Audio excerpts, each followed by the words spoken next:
Hello दोस्तों, बिहार समाचार में आप सभी का स्वागत है। दोस्तों, आज के इस वीडियो में बिहार के तमाम बड़ी खबरें जो आपके लिए जरूरी है उसे देखेंगे। तो फटाफट से आप सभी इस वीडियो को एक प्यारा लाइक जरूर कर दे और आप बिहार के किस जिले में रहते हैं साथ ही हमें नीचे कमेंट करके जरूर बताएं। साथ ही आपके मन में अगर कोई भी सवाल हो तो आप हमें नीचे कमेंट करके जरूर पूछें। बड़ी खबर में देखिए, खड़गे बने कांग्रेस अध्यक्ष। सोनिया के बाद सबसे बड़ी जीत दर्ज की। इस पद पर दूसरे दलित नेता पीएम मोदी ने भी दी बधाई। जहाँ देखिए, मल्लिकार्जुन खड़गे कांग्रेस के नए अध्यक्ष बन गए हैं। बुधवार को आए नतीजों में उन्होंने 6,825 वोट से शशि थरूर को हराया। वहीं देखिए, खड़गे को 7,897 वोट मिले, वही शशि थरूर को 1,072 वोट ही मिल सके हैं। 416 वोट रिजेक्ट कर दिए गए। नतीजों के साथ ही कांग्रेस पार्टी को 24 साल बाद गैर गांधी अध्यक्ष मिल गया है। नए अध्यक्ष खड़गे 26 अक्टूबर को अध्यक्ष पद की शपथ लेंगे। वहीं आपको बता दें कि आंकड़ों के हिसाब से देखें तो 24 साल पहले चुनी गई सोनिया गांधी के बाद खड़गे सबसे बड़े अंतर से पार्टी अध्यक्ष का चुनाव जीते हैं। कांग्रेस में अध्यक्ष पद के लिए आखिरी बार 1998 में वोटिंग हुई थी। तब सोनिया गांधी के सामने जितेंद्र प्रसाद थे। सोनिया गांधी को करीब 7,448 वोट मिले, जबकि जितेंद्र प्रसाद को 94 वोटों पर सिमट गए थे। वहीं देखिए, कांग्रेस अध्यक्ष की कुर्सी तक पहुंचने वाले खड़गे दूसरे दलित नेता है। वहीं देखिए, इधर खड़गे की जीत पर प्रधानमंत्री नरेंद्र मोदी ने भी उन्हें बधाई दी है। पीएम मोदी ने ट्वीट करके लिखा कि मल्लिकार्जुन खड़गे को कांग्रेस के अध्यक्ष के रूप में उनकी नई जिम्मेदारी के लिए मेरी शुभकामनाएं। उनका आगे का कार्यकाल फलदायी हो।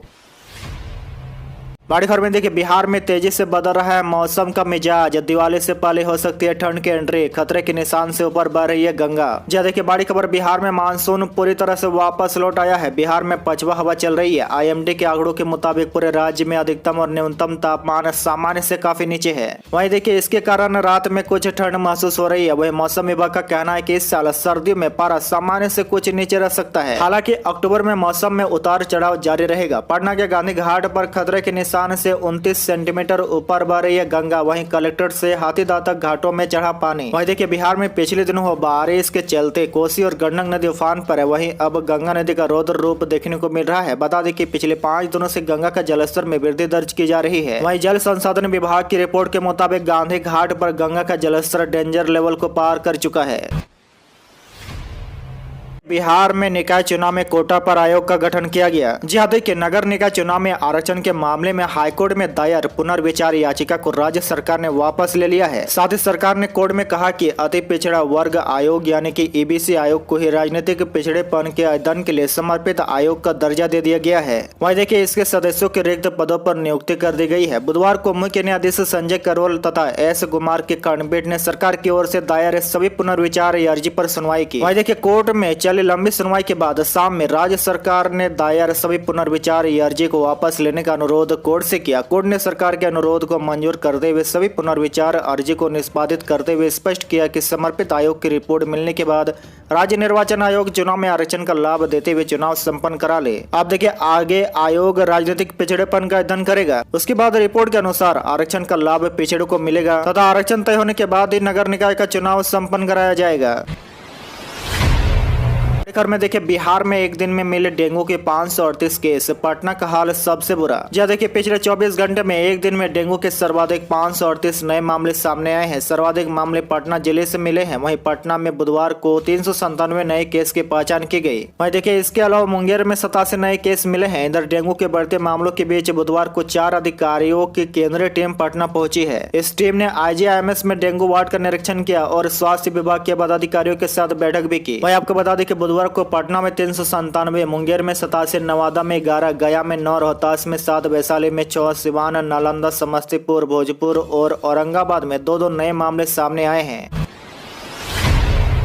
आगे देखिए, बिहार बोर्ड ने जारी किया मैट्रिक सेंटअप परीक्षा की तिथि। जी हाँ, देखिए, बिहार बोर्ड ने मैट्रिक सेंटअप परीक्षा 2023 की तिथि जारी कर दी है। मैट्रिक सेंटअप परीक्षा 15 नवंबर से शुरू होगी। 5 दिनों तक चलने वाली इस परीक्षा में सभी छात्रों को शामिल होना अनिवार्य है। वहीं देखिए, बोर्ड द्वारा सभी जिला शिक्षा कार्यालय को 4 से 9 नवंबर के बीच प्रश्न पत्र भेजा जाएगा। इससे पहले इंटर सेंटअप परीक्षा 11 अक्टूबर से ली गई है। सेंटअप परीक्षा में सफल अभ्यर्थी ही बोर्ड परीक्षा में शामिल होंगे। 17 लाख के लगभग मैट्रिक के परीक्षार्थी इसमें शामिल होंगे। बड़ी खबर में देखिए, बिहार में पॉलिटेक्निक कॉलेजों में नामांकन का आखिरी मौका, 20% सीटें है खाली। यह देखिए, संयुक्त प्रवेश प्रतियोगिता परीक्षा परिषद ने पॉलिटेक्निक के खाली पड़े सीटों पर मॉप राउंड के तहत एडमिशन लेने का फैसला किया है। आपको बता दें कि बोर्ड ने मॉप राउंड के लिए एडमिशन तिथि जारी कर दी है। मॉप राउंड के लिए बिलिंगे से 21 से 31 अक्टूबर तक स्टूडेंट भर सकते हैं। काउंसिलिंग के लिए विस्तृत शेड्यूल 3 नवंबर को जारी कर दिया जाएगा। वहीं काउंसिलिंग प्रक्रिया 5 नवंबर से शुरू हो जाएगी। वहीं आपको बता दें कि मॉप अप के लिए काउंसिलिंग प्रक्रिया ऑफलाइन बोर्ड कार्यालय में आयोजित की जाएगी। वहीं बोर्ड ने कहा कि मेरिट के अनुसार स्टूडेंट विलिंगनेस दे सकते हैं। मेगा सूची अपना रोल नंबर व जन्म तिथि डालकर देख सकते हैं। वहीं उन्होंने आगे कहा कि वैसे अभ्यर्थी जो प्रथम व द्वितीय काउंसिलिंग में शामिल होकर किसी संस्थान में नामांकित है और संस्थान ब्रांच में परिवर्तन चाहते हैं, वे भी 21 से 31 अक्टूबर तक विलिंगनेस दे सकते हैं। में देखिए, बिहार में स्मार्ट मीटर की शिकायतें ऑनलाइन दूर की जाएगी। यह देखिए, बड़ी खबर है, बिहार में लग रहे स्मार्ट मीटर से जुड़ी शिकायतों का निपटारा करने के लिए बिजली कंपनी ने विशेष पहल की है। कंपनी की ओर से विशेष सॉफ्टवेयर तैयार किया जा रहा है। ऑटो ट्रैकिंग मैनेजमेंट सिस्टम में उपभोक्ता न केवल शिकायत कर सकेंगे बल्कि उसकी प्रगति पर भी नजर रख सकेंगे। 15 नवम्बर तक यह व्यवस्था शुरू हो जाने की उम्मीद है। यह विशेष सॉफ्टवेयर बिहार बिजली पर ऐप पर ही उपलब्ध होगा। बड़ी खबर में देखिए, बिहार के 43 स्कूलों में 4 नए ट्रेड में होगी पढ़ाई। यह देखिए, राज्य के 43 चयनित विद्यालयों में व्यावसायिक शिक्षा के 4 नए ट्रेडों की पढ़ाई होगी। इन ट्रेडों में telecom, beauty and wellness, optical fibre स्पिलर, electronics and HLW और field technician, other home appliance शामिल है। वहीं देखिए, इनमें से किसी 2 ट्रेडों की पढ़ाई 9वीं और 10वीं के लिए ऐच्छिक तथा 11वीं और 12वीं के लिए अनिवार्य विषय के रूप में पढ़ाई होगी। साथ ही आपको बता दें कि पंडित सुंदर लाल शर्मा केंद्रीय व्यावसायिक शिक्षा संस्थान भोपाल द्वारा निर्मित ये सभी पाठ्यक्रम है। खबर में देखिए, राज्य में परीक्षा में कश्मीर से जुड़े सवाल पर जांच के आदेश। यह देखिए, राज्य सरकार ने माना है कि कश्मीर को लेकर किशनगंज के सरकारी विद्यालयों में 7वीं कक्षा के अर्धवार्षिक मूल्यांकन परीक्षा में पूछे गए प्रश्न में चूक हुई है। वहीं देखिए, शिक्षा मंत्री प्रोफेसर चंद्रशेखर के आदेश के बाद किशनगंज के जिलाधिकारियों को इस मामले की जाँच करने का निर्देश दिया गया है। वहीं देखिए, अपर मुख्य सचिव दीपक कुमार सिंह ने BAP के SBD को पत्र लिखकर भेजकर मामले को जाँच करने तथा रिपोर्ट देने का आदेश दिया है। आपको बता दें कि 7वीं के छात्रों से अंग्रेजी विषय में एक गलत सवाल पूछा गया था, जिसमें कश्मीर की तुलना पृथक देश के रूप में की गई थी। उसमें पूछा गया था कि चीन, नेपाल, इंग्लैंड, कश्मीर और भारत देशों के लोगों को क्या कहते हैं। भाजपा अध्यक्ष डॉक्टर संजय जायसवाल ने मंगलवार को ही इस मुद्दे को उठाया था। बुधवार को शिक्षा मंत्री ने मीडिया से बातचीत में कहा कि गलती हुई है। आगे उन्होंने कहा कि जिसने भी चूक की है, अनजाने में की हो या जानबूझकर, चाहे वे जिस स्तर के अधिकारी हो, उन पर कार्रवाई होगी। बड़ी खबर में देखिए, बिहार में धनतेरस पर शाम 5:15 बजे से रात 2 बजे तक खरीदने का योग बन रहा है। जी देखिए, इस वर्ष धनतेरस में शाम 5:15 बजे से रात 2 बजे तक खरीदारी का योग बन रहा है। 22 अक्टूबर को धन्वंतरी जयंती अर्थात धनतेरस मनाया जाएगा। वहीं दीपावली इस वर्ष 24 अक्टूबर को पड़ रहा है। वहीं देखिए, ज्योतिषाचार्य PK योग कहते हैं कि इस वर्ष दीपावली बिहार वासी हस्त नक्षत्र, चिता नक्षत्र और विश्व कुंभ योग में मनाएंगे। खबर में देखिए, पटना, मुजफ्फरपुर, भागलपुर समेत कई शहरों की हवा हुई बहुत खराब। बिहार के कई जगहों पर AQI 2000 के पार। जी देखिए, मानसून की विदाई के बाद ठंड बढ़ने के साथ बिहार की हवा फिर से खराब होने लगी है। पटना, मुजफ्फरपुर, भागलपुर, गया, पूर्णिया, बेगूसराय, बेतिया, हाजीपुर समेत अधिकतर शहरों में वायु गुणवत्ता सूचकांक यानी एयर क्वालिटी इंडेक्स बहुत खराब स्थिति में पहुंच गया है। इन शहरों में प्रदूषण का स्तर बढ़ा हुआ है। राजधानी पटना में पिछले 24 घंटे में AQI 2023 यानी कि बहुत खराब स्थिति में है। वहीं देखिए, प्रदूषण के मामले में सबसे बुरा हाल उत्तर बिहार के शहरों का है। मोतिहारी में AQI 110, बेतिया में 209 दर्ज किया गया, वह भी बहुत खराब स्थिति में है। इसके अलावा मुजफ्फरपुर में 110 और दरभंगा में AQI 187 है। आपकी जानकारी के लिए बता दें कि AQI 100 के नीचे होने पर यह अच्छा माना जाता है। इससे ऊपर जाते ही हवा में प्रदूषण का स्तर बढ़ने लगता है और लोगों को परेशानी होने लगती है। बड़ी खबर में देखिए, दीपावली पर नहीं कटेगी बिजली, पेशु रहेगा अलर्ट। जी देखिए, दीपावली पर बिजली की निर्बाध आपूर्ति होगी। इससे हर घर रोशनी से जगमग रहेगा। पेशु GM ने धनतेरस से लेकर दीपावली तक सभी बिजली कर्मियों को अलर्ट रहने का निर्देश जारी कर दिया है। वही देखिए, 1 से 2 दिनों में बिजली संबंधित शिकायतों का निपटारा के लिए कंट्रोल रूम गठित कर नंबर जारी कर दिया जाएगा। कंट्रोल रूम से हर क्षेत्र में बिजली आपूर्ति की स्थिति पर नजर रखी जा सकेगी और यदि किसी वजह से बिजली ट्रिप कर जाती है तो उसे तत्काल ठीक कर आपूर्ति चालू की जाएगी।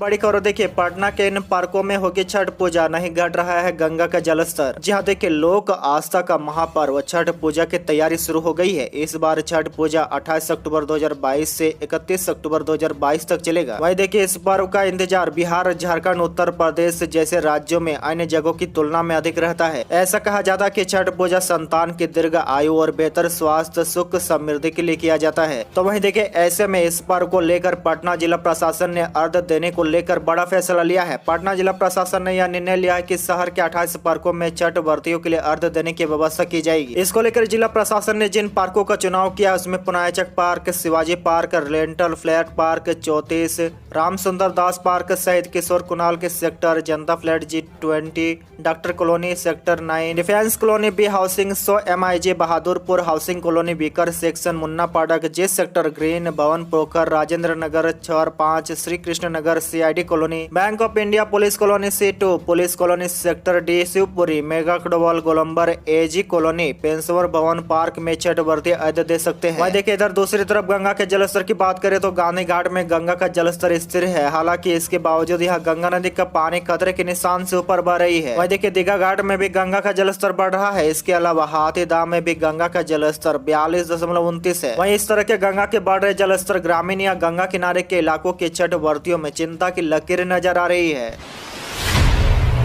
में देखिए, बिहार के 7 जिलों के भूजल में यूरेनियम की मात्रा सबसे अधिक। देखिए, बिहार के 7 जिलों नवादा, नालंदा, शेखपुरा, वैशाली, गोपालगंज, सिवान और सुपौल में भूजल में यूरेनियम की मात्रा सबसे अधिक है। वहीं देखिए, सुपौल में निर्धारित मानक से 2.5 गुना से अधिक, नालंदा व वैशाली में 2 गुना से अधिक व गोपालगंज, सिवान, नवादा व शेखपुरा में 1.25 गुना से अधिक पाई गई है। यह जानकारी महावीर कैंसर संस्थान पटना और मैनचेस्टर विश्वविद्यालय इंग्लैंड के टीम द्वारा किए गई हालिया शोध में सामने आई है। आपको बता दें कि विश्व स्वास्थ्य संगठन ने भूगर्भ जल में यूरेनियम की मात्रा प्रति 10 करोड़ भाग में 30 इकाई निर्धारित की है, जबकि इन जिलों के विभिन्न स्थानों से भूगर्भ जल की जांच में यह 30 इकाई से अधिक पाई गई है।